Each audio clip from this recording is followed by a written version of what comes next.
وَإِذَا مَرِضْتُ فَهُوَ يَشْفِينِ۔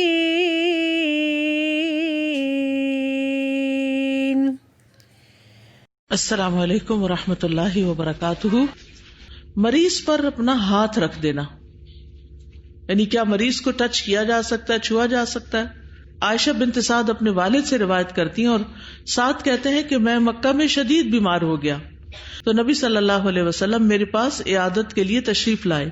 میں نے عرض کیا، اے اللہ کے نبی، میں نے مال چھوڑا ہے، یعنی میں مال چھوڑوں گا اور میری صرف ایک ہی بیٹی ہے، تو میں 2/3 مال صدقہ کرنے کی وصیت کر دوں اور 1/3 چھوڑ دوں، یعنی بیٹی کے لیے؟ آپ نے فرمایا نہیں۔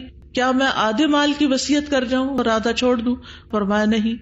میں نے پوچھا کہ کیا میں 1/3 کی وصیت کر جاؤں اور بیٹی کے لیے 2/3 چھوڑ جاؤں؟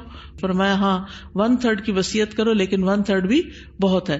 پھر آپ صلی اللہ علیہ وسلم نے اپنا ہاتھ ان کی پیشانی پر رکھا، پھر آپ نے اپنے ہاتھ کو پھیرا میرے چہرے پر، یعنی راوی کہتے ہیں، اور میرے پیٹ پر، یعنی چہرے پر بھی اور پیٹ پر بھی، اس طرح جسم پر ہاتھ پھیرا۔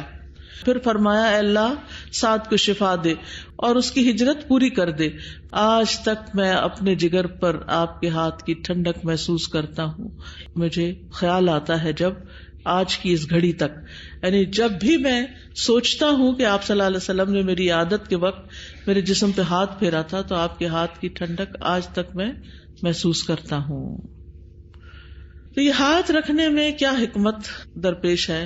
اس میں یہ ہے کہ اس سے مریض کو ایک سکون ملتا ہے، مریض کو مانوس کیا جاتا ہے، اس طرح مریض کا دل کھلا ہوتا ہے، وسعت پیدا ہوتی ہے۔ لیکن اگر آپ کو پتا ہو کہ مریض کو پسند نہیں، کیونکہ کچھ بیماریاں ایسی ہوتی کہ جس میں انسان کہتا ہے ڈونٹ ٹچ می، ہاتھ نہیں لگاؤ مجھے، تو اس میں نہیں لگانا چاہیے۔ پھر اسی طرح مریض کو درد کے مقام پر ہاتھ رکھ کر دم کرنا چاہیے، یعنی آپ جائیں تو صرف اپنی باتیں کہانیاں سنا کے نہ آ جائے، اس کا بھی خیال رکھیں، اور اس میں سب سے بہتر چیز یہ ہے کہ اس کو دم کریں، اور آپ میں سے ہر ایک کو دم کرنا آنا چاہیے۔ تو شفا کی دعائیں پڑھ کر، اگر زبانی نہیں آتی دیکھ کر پڑھ کر مریض پر دم کریں، اور مریض کو خود اس کے درد کے مقام پر ہاتھ رکھ کے دعا کرنی چاہیے۔ ٹھیک ہے؟ وہ کون سی دعا ہے؟ اعوذ بعزت اللہ وقدرتہ من شر ما اجد واحاذر۔ اس سے پہلے 3 دفعہ بسم اللہ پڑھتے ہیں، بسم اللہ بسم اللہ بسم اللہ۔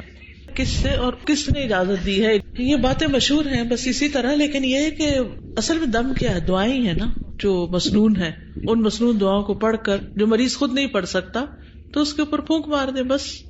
اس حدیث سے یہ بھی پتہ چلتا ہے کہ نبی صلی اللہ علیہ وسلم اپنے ساتھیوں کے ساتھ بہت شفقت اور محبت کا معاملہ کیا کرتے تھے، بہت رحمت کا معاملہ کیا کرتے تھے، ان کے لیے دعائیں کیا کرتے تھے۔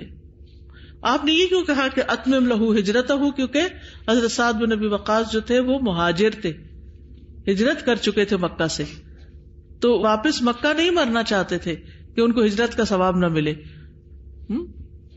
صحابہ کو یہ بات پسند نہیں تھی کہ جس شہر سے وہ ہجرت کر چکے ہیں اس شہر میں دوبارہ جا کر فوت ہوں۔ ٹھیک ہے؟ تو نبی صلی اللہ علیہ وسلم نے حضرت سعد کے لیے جو دعا کی، اور ان کو اللہ نے ایک لمبی زندگی دی، اور آپ نے اس وقت یہ بھی فرمایا تھا شاید تم بعد تک زندہ رہو گے، یہاں تک کہ بعض لوگوں کو تم سے نفع پہنچے گا اور کچھ لوگوں کو تمہاری وجہ سے نقصان ہوگا۔ تو اللہ سبحانہ تعالیٰ نے ان کو زندہ رکھا۔ عراق کی بہت سی فتوحات ان کے ہاتھ پر ہوئیں اور بہت سے لوگ مسلمان ہوئے، اور کچھ ایسے تھے جو اڑے ہوئے تھے کفر پر، تو وہ آپ کے ہاتھوں مارے بھی گئے۔ اور اس دعا کے نتیجے میں اللہ سبحانہ تعالیٰ نے خود ان کو لمبی زندگی دی اور ان کی اولاد میں برکت فرمائی، اور یہ قادسیہ کو فتح کرنے والے تھے۔